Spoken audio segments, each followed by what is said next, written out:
अंगूठी का निशान। कनक जितना सुंदर यह नाम है, उतनी ही सुंदर मुस्कुराहट एवं घुंघराले बालों वाली थी वह। नैनों में काजल लगाए और रेशमी दुपट्टा अपने कंधे पर डाले अपने मंगेतर की राह देख रही थी। उसका रोज का नियम था, शाम को ऑफिस से लौटते वक्त अमर से मिलती। अभी कुछ ही दिनों पूर्व अमर और कनक की सगाई हुई थी। चारों ओर खुशियों का माहौल था और वही खुशी के भाव कनक के हंसमुख चेहरे पर नजर आ रहे थे। जब भी हंसे तो ऐसा प्रतीत होता था कि उसके कोमल से होठों से फूल झड़ रहे हों। कनक जितना बातूनी थी, उतनी ही बातें उसके चंचल स्वभाव की होती थी। ससुराल वालों ने भी उसे एक झलक देखते ही स्वीकार कर लिया था। कनक को अपनी बातों से सबका हृदय जीतने में जरा भी समय नहीं लगा था।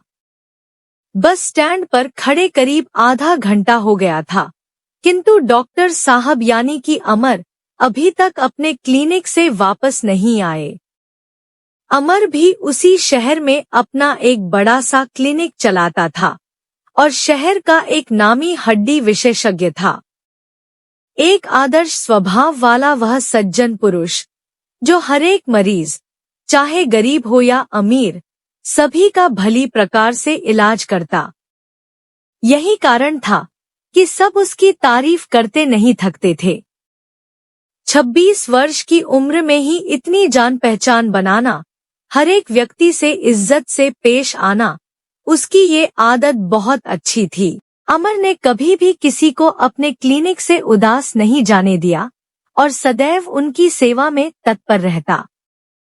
एक रोज की बात है, अमर अपने क्लिनिक में बैठा मरीजों को देख रहा था और तभी एक व्यक्ति क्लिनिक पर आ पहुंचा।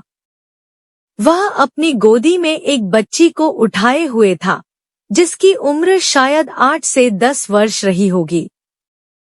उसका हाथ की कोहनी और पोचे के बीच की हड्डी पूरी तरह से टूट चुकी थी।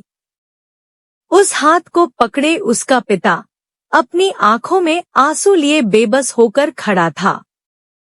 उसके पास पैसे ना होने के कारण रिसेप्शनिस्ट ने उसे क्लिनिक से बाहर निकाल दिया। अमर इस माजरे को अपनी खिड़की में लगे झिलमिलीदार पर्दों से देख रहा था। इतना सब देखने के पश्चात वो खुद को रोक ना सका। मरीज को बीच में ही छोड़कर अपने केबिन से बाहर दौड़ा। उसने आवाज देकर उस व्यक्ति को अपने पास बुला लिया। जब उसने अपनी सारी व्यथा सुनाई तो अमर ने रिसेप्शनिस्ट को खूब फटकारा और चेतावनी दी कि अगर कभी ऐसी परिस्थिति आए तो फौरन उसका इलाज कराओ। फिर अमर ने उस लड़की का इलाज किया। ऐसी उदार प्रवृत्ति का था अमर और इसी अच्छाई के कारण कनक अपना हृदय हार चुकी थी। अब जब कनक से इंतजार करते नहीं बना तो झट से अमर को फोन लगा दिया। वह झल्लाते हुए बोली, मैंने तुमसे आज 7 बजे आने के लिए कहा था और तुम अभी तक नहीं आए। मैडम जी, बस आ रहा हूँ, थोड़ी देर और रुको ना। थोड़ी कितनी देर? अच्छा ठीक है, 15 मिनट और रुको। करीब 20 मिनट के बाद जब अमर ने अपनी गाड़ी को उसके सामने लाकर खड़ा किया तो कनक गुस्से से लाल पीली होने लगी और ताना मारते हुए बोली, डॉक्टर साहब, क्या आप जानते हैं, अभी भी आप 5 मिनट लेट आए हैं। हम्मा, आगे से ध्यान रखूंगा जी। अपने कान पकड़ते हुए बोला हम्मा, कोई ना। वैसे मैं जानती हूँ, कोई मरीज आ गया होगा। खैर कोई ना। अमर ने अपने बराबर वाली सीट पर कनक को बिठाया और बहुत सारी बातें करते हुए जाने लगे। अमर ने एक कॉफी शॉप के पास अपनी गाड़ी को लगाया जहां वो रोजाना आते। पता नहीं इस जगह पर दोनों को एक अलग ही आनंद आता और दिन भर की थकान कॉफी की चुस्कियां लेने के बाद पल में मिट जाती। थोड़ी देर में दोनों अपने अपने घरों की ओर चल दिए। घरों में शादी की तैयारियां पूरे जोर शोर से चल रही थी। सभी के हृदय में उमंगों की बौछार हो रही थी। कपड़े, दुल्हन के लहंगे से लेकर गहने आदि खरीदने का बहुत सारा काम बाकी था। अमर के पिता कभी कनक को फोन कर अपने पास बुलाते या कभी खुद आकर कनक के पापा के पास आकर जरूरी बातों को लेकर सलाह मशवरा करते। इधर कनक के घर पर भी रंगाई पुताई का कार्य भी अभी पूरा नहीं हुआ था और शादी में केवल 10 दिन ही बाकी रह गए थे। कनक के पिता कभी इधर फिरते तो कभी उधर रंगाई पुताई को अधूरा देखकर कारीगरों से बोल उठे, अरे भाई, और कितने दिन लगाओगे? बस बाबूजी, कल तक खत्म हो जाएगा। ठीक है, जल्दी जल्दी हाथ चलाओ। मैंने कहा था समधी जी से कि थोड़ा वक्त और आगे कर लो, पर वो नहीं माने। अब देखो कितनी परेशानी हो रही है। 1 महीने में सभी तैयारियां कहाँ होती हैं? अभी तो ऐसे बहुत सारे काम बाकी हैं। मेरी समझ नहीं आ रहा क्या करूं। उन्होंने कनक के आगे अपनी चिंता प्रकट की। अरे पापा, आप भी ना, सब हो जाएगा, तनिक धीरज रखिए, कनक ने हंसते हुए कहा। और फिर कनक के चेहरे की मुस्कुराहट को देखने के बाद उनकी सारी परेशानी झट से गायब हो गई। धीरे धीरे 8 दिन और गुजर गए। अब रिश्तेदारों का घर में आना शुरू हो गया। शाम के वक्त पूरे घर में बच्चे खेलते हुए नजर आ रहे थे। महिलाओं में एक अलग प्रकार की ऊर्जा आ गई थी, जिन्होंने तरह तरह के गीत गाकर पूरे घर को आसमान पर उठा रखा था। एक अपने हाथों में ढोलक लिए उसको बजा रही थी और बाकी महिलाएं ताली बजाने में लगी थी। कुछ ही पलों के बाद कनक के पिता के फोन पर घंटी बजी तो वे बाहर की ओर आए। फोन अमर के पिता का था। वे थोड़ी देर तो खामोश रहे, आखिरकार बोले, पर आज उनकी बोली में वो भाव नजर नहीं आ रहे थे। ऐसा लग रहा था जैसे कोई दर्द उन्हें बहुत जोरों से तड़पने को मजबूर कर रहा है। और फिर मौन हो गए। बोलने का प्रयास किया, किंतु उनके मुंह से कोई शब्द न निकला। इधर कनक के पिता बोले जा रहे थे, परंतु अमर के पिता अभी भी खामोश थे। समधी जी, क्या हुआ? कुछ तो बोलो। अब क्या बोलूं? मैं लुट गया, बर्बाद हो गया। अब किस मुंह से आपको यह समाचार सुनाऊं? और वह रोने लगे। अरे बात तो बताइए ना। अब देर ना करते हुए अमर के पिता ने अपने बिलखते हुए हृदय को संभाला और पूरा समाचार एक ही सांस में सुना दिया। अपनी बात कहकर वह जोर से रो दिए। ऐसी भयभीत कर देने वाली खबर को सुनकर कनक के पिता की आंखों के आगे अंधेरा सा छा गया। चेहरा उतर गया, दिल बैठ गया, आंखें नम हो गईं और असहाय होकर जहां खड़े थे वहीं पर बैठ गए। ये देखकर कनक की माँ एवं कनक दोनों ही उनकी तरफ दौड़ी और पिता को एकदम शांत देखकर घबरा गईं। पानी का गिलास बढ़ाते हुए कनक ने पूछा, पापा सब ठीक है ना? बेटा तू अंदर जा, पिता ने सावधान होकर कहा। नहीं, मुझे नहीं जाना। क्या बात है, पहले बताओ। मैं कह रहा हूँ, अंदर जा। घर में गूंजती संगीत की ध्वनि अब बिल्कुल शांत हो गई थी। कुछ महिलाएं अपने घर चली गईं और कुछ महिलाएं धीमे स्वर में कानाफूसी करने लगी। अजी बड़ा बुरा हुआ, एक महिला बोली। हम बहुत बुरा हुआ जीजी, दूसरी ने जवाब देते हुए कहा। लेकिन होनी को कौन टाल सकता है? जो नसीब में लिखा है वो तो भुगतना ही होगा। इतनी सारी सजावट, इतना इंतजाम, चारों ओर खुशी का माहौल था और अब एक पल में ही सब। किंतु कनक के अभी तक कुछ समझ नहीं आ रहा था, तो वह बार बार कहने लगी, कोई मुझे बताएगा क्या हुआ है? पापा की स्थिति सामान्य हो गई थी।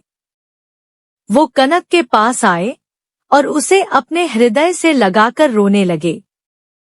पिता को रोता हुआ देखकर वो भी रो दी। आंखों में आंसू लिए बोली, कोई तो बता दो मुझे, क्या हुआ है यहाँ?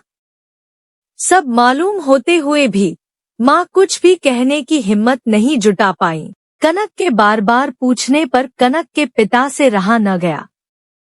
उन्होंने सोचा आखिर बताना तो है ही, कब तक छुपाऊंगा मेरी लाडो, और सारा हाल बयां कर दिया। सुनकर कनक की आंखों से आंसू झरने लगे। जो अभी हंसती फिरती थी, गुमसुम सी होकर अपने घर के आंगन में ही बैठी रह गई। इंतजार खत्म हो गया, यादें भी सिमट गईं। खुशहाल जिंदगी में दुखों का पहाड़ टूट पड़ा था। आंखों से गिरते हुए आंसू उसके दिल का दर्द कह रहे थे। नन्ही चिड़िया की भांति उछल कूद करने वाली कनक खामोश होकर बीते दिनों को याद कर रही थी, किंतु अभी तक उसके मुंह से जरा भी चीख नहीं निकली। वह अपने दर्द को भीतर ही सहती रही। फिर असहाय सी जमीन पर गिर गई, आंखें बंद हो गईं, होंठ खामोश, हाथों की मुट्ठी बंध गई। बस सांसें बरकरार चल रही थी। जल्दी से डॉक्टर को बुलाया गया। फिर चाचा चाची को उसके पास छोड़कर कनक के माता पिता अमर के घर चले गए। वहां का माहौल अत्यंत दुखद था। महिलाओं के चीखने की आवाजें जोर से आने लगी। किसी को दौरा पड़ता देखकर वो खुद को संभाल ना सके और आंसुओं को थामे अमर के पिता को ढाढ़स बंधाने लगे। क्लिनिक का पूरा स्टाफ आया हुआ था और पड़ोस के सारे लोग भी। आखिर अमर सभी का प्यारा जो था, और वही अमर आज हुई दुर्घटना में इस दुनिया को सदैव के लिए अलविदा कह गया। धीमी आवाज में बोलने वाला, अपनी एक मुस्कान से सभी के हृदय पर राज करने वाला अमर बस यादों में रह गया था। 15 दिन गुजर गए। कनक अपने हाथ में पहनी अंगूठी को निहारने रही थी। अब उसकी सुंदरता का कोई मोल ना रहा था। नम आंखों से अपने मंगेतर को याद करती, जो अब कभी उसके पास नहीं आ सकता। कॉफी शॉप पर देर शाम तक बिताए उस वक्त को याद करती तो फूट फूट कर रोने लगती और फिर से अंगूठी से बात करने लगती। यह हाल जब उसके माता पिता से देखा नहीं गया तो एक दिन उसके पापा बोले, कनक बेटा, वो अंगूठी चाहिए। लेकिन क्यों पापा? कनक की आंखों में आंसू भर आए। वापस भेजने के लिए। अब इससे तुम्हारा कोई नाता नहीं रहा, किंतु पापा, मैं अभी भी अमर से प्यार करती हूँ। मर गया है वो, समझती क्यों नहीं है तू? आपके लिए, मेरे लिए नहीं। कनक को गुस्सा आने लगा था। कनक बेटा, थोड़ा ठंडे दिमाग से सोच। क्या सोचूं? ठंडे दिमाग से मेरा सब कुछ एक पल में खत्म हो गया। मैंने कितने सपने संजोए थे उसके साथ, अब कुछ भी न रहा। बेटा, मैं समझता हूँ। कुछ भी नहीं समझते आप। मेरे पास ये अंगूठी ही तो है जो उसकी यादों को ताजा करती है, और आप इसे वापस भेज रहे हैं। अगर वापस ही भेजनी है तो कोई और अंगूठी भेज दो। नहीं बेटा, ये ही वापस जाएगी, और भला अब वो इंसान ही नहीं रहा तो क्यों इस अंगूठी को रखें, और हमसे तुम्हारा यह हाल देखा नहीं जाता। लाओ वापस दो। नहीं पापा, कनक वापस दो। मैं नहीं दूंगी। काफी जिद करने के बाद भी जब कनक ने अंगूठी वापस नहीं की तो पिता ने उसके हाथ से जबरदस्ती उस अंगूठी को निकाल लिया। वो रोती रही। माँ पल्लू से अपनी नम आंखों को पोंछने लगी। बिखरे बालों को लेकर कनक बिलखती घर की दहली पर बैठी अंगूठी के निशान को देखती रही। किसके नसीब में क्या लिखा है, कुछ नहीं पता। होनी को कोई नहीं टाल सकता। अगर माता पिता का बस चले तो दुनिया की सारी खुशियां अपने बच्चे की झोली में लाकर डाल दें, पर जिंदगी पर किसी का बस नहीं। ना ही कोई होनी को रोक सकता है।